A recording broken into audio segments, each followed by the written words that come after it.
आज हम विलोपन विधि का क्वेश्चन करने जा रहे हैं। जैसा कि आपको स्क्रीन पर दिख रहा होगा, 5 संतरे और 3 सेबों का मूल्य 35 रुपये है तथा 2 संतरे और 4 सेबों का मूल्य 28 रुपये है। तब एक संतरा और एक सेब का मूल्य आपको ज्ञात करना है। इस प्रकार के क्वेश्चन में पहले हम एक सेमफल और एक संतरे का मूल्य मान लेंगे। तो सबसे पहले आपको लिखना है हल बेसिक से। तो आपको मानना पड़ेगा कि एक संतरे का मूल्य हमने माना 100 रुपये। कितना माना? 100 रुपये। एक संतरे का मूल्य 100 रुपये है। कितने रुपए हैं? 100 रुपये है। फिर हम मानेंगे एक सेब का मूल्य, एक सेब का मूल्य y रुपये है। अब जैसा प्रश्न बोलता जाएगा ऐसा हम क्वेश्चन को करते जाएंगे। तो हम यहाँ लिखेंगे प्रश्नानुसार। क्या लिखेंगे? प्रश्नानुसार। प्रश्न के अनुसार जो कंडीशन हमको दे रखी है वो बनाएंगे। तो यहाँ क्या लिखा है आपको? 5 संतरे। तो ये 5 ऐसा का ऐसा, आपने एक संतरे का मूल्य कितना माना था? x, तो ये बन जाएगा 5x। फिर वो बोल रहा है 3 सेब, तो ये मैंने लिखा 3, और सेब का मूल्य कितना था? y। इन दोनों को मिलाकर कितने रुपए देता है वो? 35 रुपये। तो ये 5 संतरे और 3 सेबों का मूल्य मिलाकर कितना हो गया? 35 रुपये। ये बन जाएगी आपकी समीकरण 1। इसी प्रकार अब हम दूसरी समीकरण बनाएंगे। तो बोल रहा है 2 संतरे और 4 सेब। तो 2 संतरे, तो ये लिखा मैंने 2, और संतरे के लिए क्या आएगा? x। फिर उसने क्या बोला? 4 सेब, तो ये 4y। इन दोनों को मिलाकर वो कितने रुपए अदा करता है? 28 रुपये। तो ये समीकरण क्या बन जाएगी आपकी? 2। यह आपको समीकरण बन गई है। अब आपको विलोपन विधि से इसको क्या करना है? सोल्व। तो विलोपन विधि का अर्थ होता है किसी भी एक मान को हटाना। x को हटाओ या y को हटाओ, तब आपको वैल्यू प्राप्त होगी। अब हम यहाँ पर इनको विलोप कैसे करें, x को हटाएं या y को कैसे हटाएं?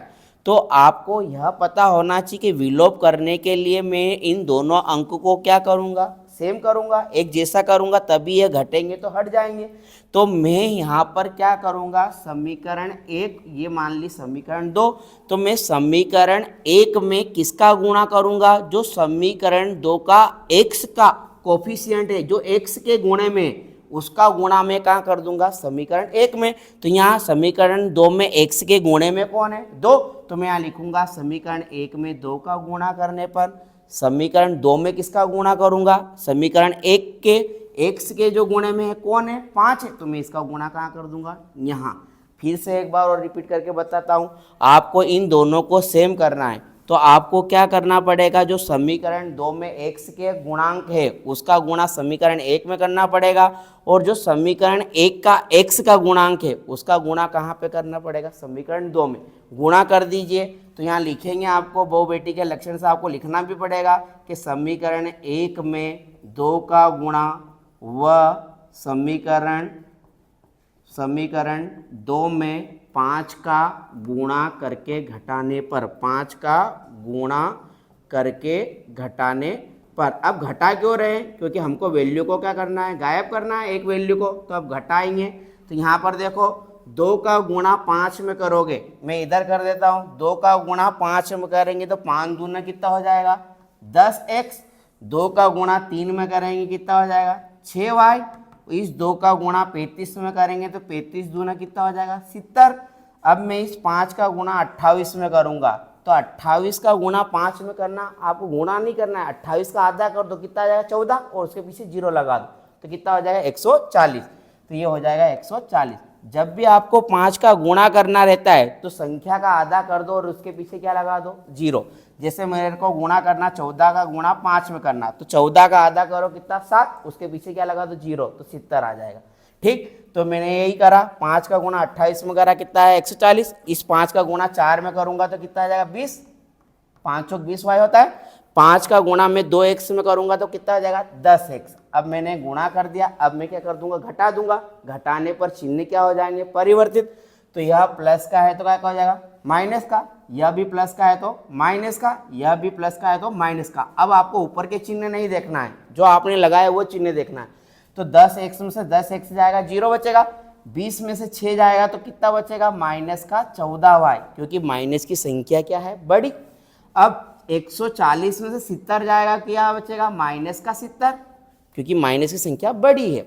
अब ये दोनों माइनस माइनस क्या हो जाएंगे आपके प्लस। जब y का मान निकालोगे तो 70 बटे कौन चला जाएगा 14, ये गुणे में है तो कहाँ चला जाएगा बटे में। 14 से 70 को आप काट दोगे तो 14 पंजे की कितना होता है 70। तो आपको y का मान आ चुका है 5। कितना आ चुका है 5।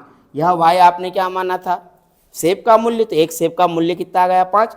आपको अब एक संतरे का मूल्य निकालना है, तो यह y का मान आप चाहो तो समीकरण 1 में पुट कर दो या समीकरण 2 में पुट कर दो। अब मैं यह y का मान कहाँ रखूंगा समीकरण 1 में, तो y का मान यहाँ लिखना पड़ेगा y का मान समीकरण 1 में रखने पर। अब हम समीकरण 1 में रखेंगे तो हमारे पास समीकरण 1 क्या है हमारी 5x प्लस 3y बराबर कितना है 35।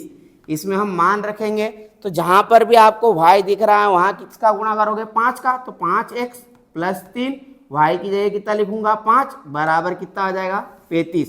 अब 5x ऐसा का ऐसा 5 का 3 में करोगे 15 बराबर कितना हो जाएगा 35।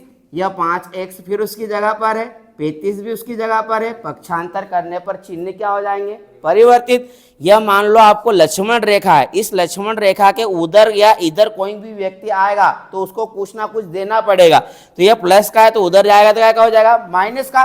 तो 35 में से 15 घटा दो कितना बचेगा आपके पास बच जाएगा कितना 20। कितना बच जाएगा 20। तो 5x बराबर कितना 20। और जब x का मान निकालोगे तो 20 बटे कितना आ जाएगा 5। 20 से 5 को काट दो कितना आ जाएगा 4। तो x बराबर कितना आ जाएगा आपका 4। इस तरह से हमने एक सेब का मूल्य निकाला 5 रुपये और एक संतरे का मूल्य निकाला हमने 4 रुपये। इस तरह से आप इस क्वेश्चन को सोल्व कर सकते हैं। यदि आपको यह वीडियो पसंद आया है तो इसे शेयर और लाइक जरूर करें। धन्यवाद। मिलते हैं एक नेक्स्ट क्वेश्चन में।